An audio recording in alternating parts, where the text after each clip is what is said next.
Friends, welcome to I study. EPFO employees provident fund organisation की ओर से एक एग्ज़ाम कंडक्ट करवाया जा रहा है एसएससी का सोशल सिक्योरिटी असिस्टेंट की पोस्ट के लिए।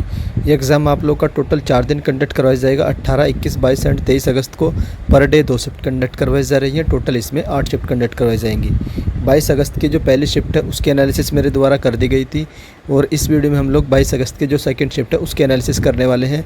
इसका जो लेवल है आप लोगों को पता ही है, मॉडरेट लेवल देखने को मिल रहा है हर एक शिफ्ट का जो भी आज तक हुई है। तो 30 क्वेश्चन जीके के पूछे गए हैं। ऑलमोस्ट सारे क्वेश्चन मुझे मिल चुके हैं। सारे के सारे आप लोगों के साथ शेयर करूंगा। कुछ एक्स्ट्रा फैक्ट भी बताऊंगा उस क्वेश्चन के आसपास और क्या क्या क्वेश्चन बन सकते हैं जिससे जिनका भी एग्जाम 23 अगस्त को है उनको बेनिफिट्स होगा। और बाकी कंप्यूटर के भी टॉपिक्स बता दूंगा इस वीडियो के एंड में कि कंप्यूटर में कौन कौन से टॉपिक्स पूछे जा रहे हैं। तो चलिए वीडियो को शुरू कर लेते हैं। सबसे पहला जो क्वेश्चन पूछा गया था कि जो नोबेल प्राइज़ दिया गया था लिटरेचर में 2022 के, तो 2022 में जो नोबेल प्राइज़ दिए गए हैं तो उसके रिलेटेड 2 क्वेश्चन आए थे। दोनों मैं आप लोगों को करार देता हूँ। सबसे पहले आप लोग याद रखिएगा, एक तो 6 कैटेगरी में दिया जाता है। कौन कौन सी? एक तो फिजियोलॉजी या मेडिसिन में, तो ये किसको दिया गया? स्वाति पाम्बे को दिया गया मेडिसिन के क्षेत्र में। उसके बाद फिजिक्स में आप लोग याद रखिएगा, एस्पेक्ट याद रखिए, एक नाम याद रखिए क्लोजर, और तीसरा नाम याद रखिए जलिंगर। तो ये फिजिक्स वाला। केमिस्ट्री का आप लोग नाम याद रख सकते हैं, बर्तोजी, शार्पलेस और थर्ड मेडल। तो ये 3 नाम याद रखिए आप लोग किसके लिए? केमिस्ट्री के लिए। लिटरेचर के लिए एनी अर्नोक्स लिख लेना। और उसके बाद जो शांति वाला पीस था ये किसको दिया गया था? बिलातास्की को दिया गया था। और बेलारूस का एक था मेमोरियल ह्यूमन राइट ऑर्गेनाइजेशन था, और एक था आप लोग का यूक्रेनियन का ह्यूमन राइट ऑर्गेनाइजेशन था। तो सिविल लिबर्टीज़, तो इन तीनों को दिया गया था। इकोनॉमिक्स का किसे दिया गया है? तो इकोनॉमिक्स का देख लेते हैं। ये दिया गया था आप लोगों का बर्नार्ड के यूएसए का था, डगलस वाब डायमंड और एंड था फिलिप ड्विगविक्स। तो ये था आप लोगों के इकोनॉमिक्स वाले। तो इसी में से आप लोगों के 2 क्वेश्चन पूछे गए थे, तो मैंने आप लोगों के लिए 6 के 6 लिख दिए। आप लोग इसको पढ़कर जाना जिनका भी एग्ज़ाम कल कंडक्ट होने वाला है। तो ये था आप लोग का फर्स्ट क्वेश्चन। तो ये सेकंड क्वेश्चन आप लोग का मेडिसिन वाला था। मेडिसिन में आप लोग का मिला था स्वाति पाम्बे को। उसके बाद आता स्टेट रीऑर्गेनाइजेशन एक्ट से रिलेटेड पूछा गया था। जो आप लोग का फजल अली आयोग आया था उसके द्वारा जो रिपोर्ट बनाई गई थी तो उसने कितने स्टेट का रिकमेंडेशन दिया था, तो देख लेते हैं इसके बारे में। सबसे पहले फजल अली आयोग जो है ना, इसके चेयरमैन कौन थे? फजल अली थे। और ये आयोग कब बनाया गया था? तो 1953 में ये आयोग बनाया गया था। और मेंबर कौन थे इसके? 2 मेंबर और थे, Hridaynath Kunzru and the KM Panikkar. तो टोटल 3 मेंबर थे। इट्स रिपोर्ट इन सितंबर 1955, तो 1955 में ये रिपोर्ट देते हैं। और इस रिपोर्ट के आधार पर इंडियन गवर्नमेंट हमारे कॉन्स्टिट्यूशन में 5वां अमेंडमेंट करती है। उस अमेंडमेंट के आधार पर हमारे जो स्टेट बनाए जाते हैं 14 स्टेट बनते हैं और 6 यूनियन टेरिटरी बनती है। और 1 नवंबर 1956 को ये बनते हैं।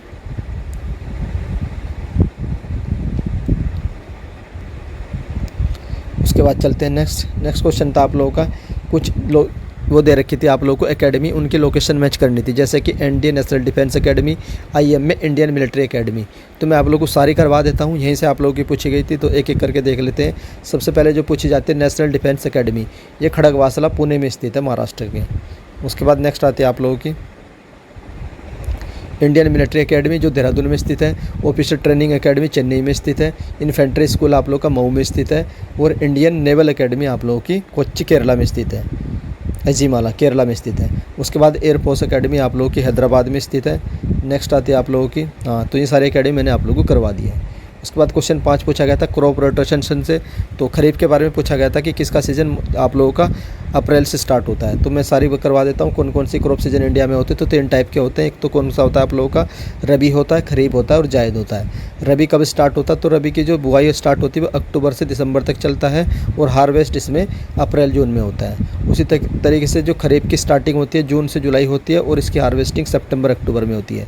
और जायद की क्या होती है? इन दोनों के जो बीच में रह गया टाइम उसके बीच जायद के होते हैं। खीरा, ककड़ी, ये सब जो कद्दू वगैरह ये जायद की फसलों में आते हैं। तो ये आप लोगों को यही पूछा था।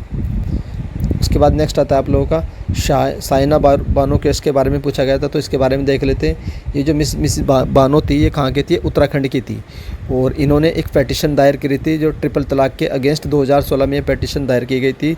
उसके बाद आज जो 22 अगस्त आज ही के दिन 2017 में इस पर जो एक निर्णय आता है, डिसीजन आता है 3:2 के उसमें, और जो ट्रिपल तलाक था उसको अनकॉन्स्टिट्यूशनल डिक्लेयर कर दिया जाता है। उसके बाद आप लोगों से सुपीरियर लेक पूछा था, तो इसका आप लोगों को मैच ऑफ द फॉलोइंग दे रखा था। तो सुपीरियर लेक वाला जो ऑप्शन ठीक था इसमें, जो आप लोगों का दे रखा था कि ये चाइना में होती है, ये आप लोगों का सही था। तो इसको आप लोग गलत करना था क्योंकि जो सुपीरियर लेक है ये आप लोगों की यूएसए में होती है। अब लेक के बारे में पढ़ लेते हैं। Lake superior is the largest fresh water lake in the world. तो ये जो लेक सुपीरियर है पूरी दुनिया में सबसे बड़ी लेक है फ्रेश वाटर की, और टोटल जो फ्रेश वाटर है उसका 10% होल्ड करती है ये। लार्जेस्ट लेक पूछे जाए तो कौन सी है, तो ये कैस्पियन लेक है। उसके बाद हाईएस्ट लेक पूछे जाए तो लेक टिटिकाका है। लार्जेस्ट सैलाइन वाटर लेक पूछा जाए तो कैस्पियन हो जाएगा, और डीपेस्ट लेक पूछा जाए तो आप लोगों की बेकाल लेक हो जाएगा। Largest fresh water lake superior lake देख चुके हैं, और इंडिया की लार्जेस्ट लेक पूछे तो कौन सी हो जाएगी, चिल्का लेक। उसके बाद नेक्स्ट देख लेते हैं list of the largest lake in India कौन कौन सी है। तो एक तो आप लोग याद रखिएगा, वेम्बनाड लेक केरला में है, चिल्का लेक उड़ीसा में है, शिवाजी सागर लेक आप लोगों की महाराष्ट्र में है। उसके बाद इंदिरा सागर लेक मध्य प्रदेश में है, और पेंगोंग त्सो लेक लद्दाख में है। पुलिकट लेक आप लोगों के आंध्र प्रदेश में है। सरदार सरोवर लेक आप लोगों की गुजरात में है। नागार्जुन सागर लेक आप लोगों की तेलंगाना में है। लोकटक लेक मणिपुर में है, और आप लोग की वुलर लेक आप लोगों की जम्मू कश्मीर में है। उसके बाद क्वेश्चन नंबर 8 पर चलते हैं। एंडोथर्मिक रिएक्शन के बारे में पूछा गया था कि एंडोथर्मिक रिएक्शन क्या होती है। दो टाइप की रिएक्शन होती है, एक एंडोथर्मिक होती है, एक एक्सोथर्मिक होती है। एंडोथर्मिक वो होती है जिसमें आप लोगों की जो हीट है वो एब्जॉर्ब होती है, और एक्सोथर्मिक रिएक्शन होती है जिसमें से हीट लिबरेट होती है। तो जो फोटोसिंथेसिस होता है ये आप लोगों का एंडोथर्मिक का रिएक्शन का एग्जाम्पल है, in which the reactant absorb heat, यहाँ पर हीट एब्जॉर्ब हो रही है। उसी तरीके से जो आप लोगों का कुकिंग ऑन एग, जो एग की बॉइलिंग होती है वो भी आप लोगों का एंडोथर्मिक का एग्जाम्पल है। और एक्सोथर्मिक रिएक्शन वो होती है जहाँ पर हीट रिलीज होती है। इंडिया ने यूनाइटेड नेशन को कब ज्वाइन किया था, उसके जो सिग्नेटरी हमने कब साइन किया था। तो एक मोस्ट इंपॉर्टेंट क्वेश्चन आप लोगों का स्टैटिक जीके में जरूर पूछा जाता है। After war the Indian delegation led by the, तो इनका नाम आप लोगों से कभी भी किसी भी एग्जाम में पूछा जा सकता है। मोस्ट इंपॉर्टेंट नाम है रामास्वामी मुदलियार। क्या नाम है, रामास्वामी मुदलियार। इन्होंने ही यूनाइटेड नेशन का जो चार्टर था 25 जून 1945 को जो साइन हुआ था, 26 जून 1945 को जो साइन हुआ था यूनाइटेड नेशन का चार्टर, उसको इंडिया की ओर से किसने साइन किया था, तो वो था रामास्वामी मुदलियार। तो इनका नाम याद रखिएगा, ये साइन करते हुए हैं रामास्वामी मुदलियार, जिन्होंने 26 जून 1945 को इंडिया की ओर से यूनाइटेड नेशन का जो चार्टर है उसको साइन किया था। और यूनाइटेड नेशन का जो चार्टर है जो इफेक्ट में कब आया था, तो 24 अक्टूबर 1945 को यूनाइटेड नेशन की स्थापना की गई थी। फिर आप लोगों से पूछा था पंजाब के 3 पार्ट कौन कौन से होते हैं, तो वो भी देख लेते हैं। तो इसके 3 पार्ट होते हैं, एक तो आप लोग का माहजा होता है, एक आप लोग का दोआब होता है, और एक मालवा होता है। फिर आप लोगों से पूछा था कि गुर्जरी क्या है, तो ये एक म्यूजिकल राग है गुजरात का, Gurjari.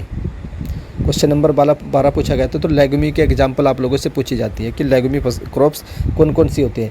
लेग्यूमिनिस is the use to describe the plant in the legume family which include in the plant that produce कौन कौन सी होती है कि बीन्स होती हैं, पीज होती है, एंड आप लोग की लेंटिल्स होती हैं। Crop that have nodules in their roots, इनके रूट्स में क्या होते हैं, नोड्यूल्स होते हैं। और नोड्यूल्स के बाद क्या होता है, एक बैक्टीरिया होता है जो राइजोम, और ये बैक्टीरिया क्या करता है, जो एटमॉस्फेयर की नाइट्रोजन होती है उसको अमोनिया में कन्वर्ट कर देता है, और उस अमोनिया को जो प्लांट है वो यूज़ कर लेते हैं। तो ये होता है आप लोगों का लेग्यूमिनेट एग्जाम्पल के फर्स्ट जो भी आप लोग की लेग्यूमिनेसी क्रॉप्स होती हैं। व्हाट इज़ द पाबू इन लद्दाख, तो ये क्या है पाबू इन लद्दाख, तो ये एक तरीके का सूज होता है, ये आप लोग देख सकते हैं लद्दाख में ये होता है पाबू। उसके बाद नेक्स्ट आप लोगों से पूछा गया था कि पिट्ठा क्या होता है झारखंड में, तो एक टाइप का फूड होता है। आप लोग कमेंट करके बता दीजिएगा इसमें क्या क्या ऑप्शन थे pitha in Jharkhand. Next question पूछा गया था आप लोगों से, who went the fast for separate Andhra Pradesh, जब आप लोग का आंध्र प्रदेश बना था तो उस समय जो फास्ट रखा गया था किसके द्वारा रखा गया था, तो 4 days after the death of potty Shri Ramayu, तो श्री रामालू जो थे ना, इन्हीं के जो अनटिल डेथ तक इन्होंने फास्ट रखा था, और जब इनकी डेथ हो गई थी उसके 4 दिन बाद ही जो पंडित जवाहरलाल नेहरू ने उन्होंने एक स्टेट अनाउंस कर दिया था जो लिंग्विस्टिक बेस पर बनने वाला भारत का पहला स्टेट था। 1 अक्टूबर 1953 को बना था, यह था आप लोगों का आंध्र प्रदेश। क्वेश्चन नंबर 16 पूछा गया था Arjun award in the para swimming, तो ये किसको दिया गया, स्विमर स्वप्निल पाटिल को दिया गया आप लोगों का पैरा स्विमिंग में अर्जुन अवार्ड 2022। फिर स्लेव डायनेस्टी, आप लोगों की जितनी भी डायनेस्टी है उनको मैच ऑफ द फॉलोइंग करना था, एक ऑर्डर में दे रखी थी, तो मैं आप लोगों को सारे डायनेस्टी के ईयर बता देता हूँ। स्लेव डायनेस्टी 1206 से 1290, उसके बाद आती है आप लोगों की खिलजी डायनेस्टी 1290 से 1320, देन आप लोगों की तुगलक डायनेस्टी 1320 से 1414, उसके बाद सैयद डायनेस्टी 1414 से 1451, और लास्ट में आती है आप लोगों की लोधी डायनेस्टी 1451 से लेकर के 1526। टोटल 5 डायनेस्टी ने दिल्ली सल्तनत पर रूल किया है। तो इनके आप लोग ऑर्डर पूछे जाते हैं, फाउंडर पूछे जाते हैं, और कुछ रूलर के बारे में भी पूछा जाता है। क्वेश्चन नंबर आप लोगों का था, एक क्वेश्चन ये था आप लोगों का नियान तकरी क्या है, तो ये आप लोग कमेंट करके बताना ये क्वेश्चन एग्जैक्ट क्या पूछा गया था, नियान तकरी।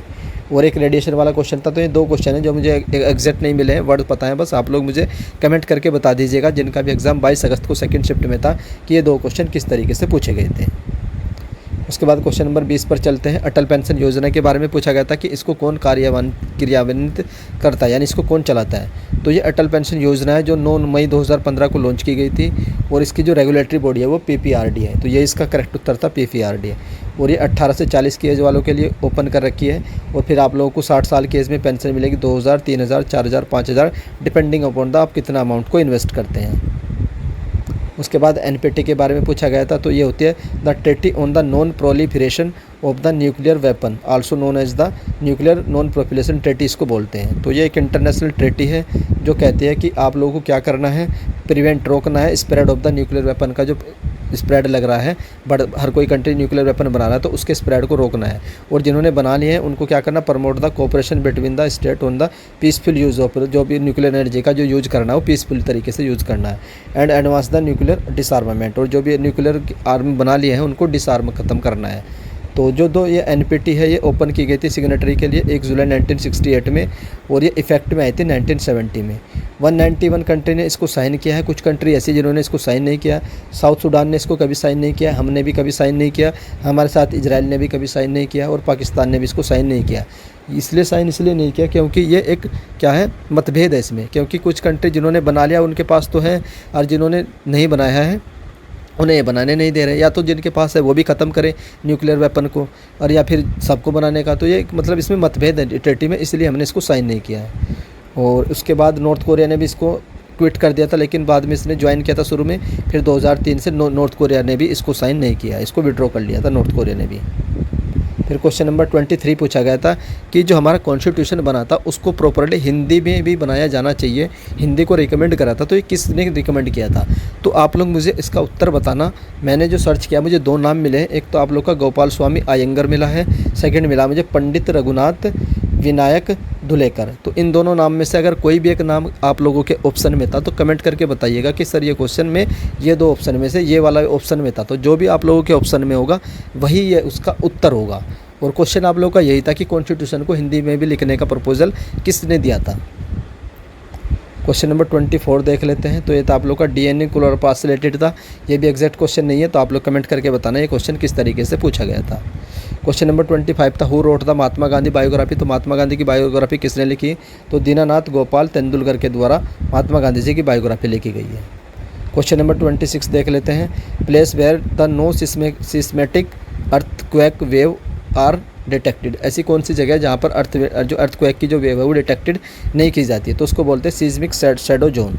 तो इस जोन में आप लोग की जो वेव होती है, अर्थक्वेक की जो वेव होती है वो डिटेक्ट नहीं हो पाती हैं due to the liquid layer की वजह से। क्वेश्चन नंबर 27 था आप लोगों का जो फ्रेंच ब्रेड था ये बुक किसके द्वारा लिखी गई थी, तो ये बुक लिखी गई है क्रिस हिंगनसन के द्वारा। क्रिस हिंगनसन के द्वारा इस बुक को लिखा गया है।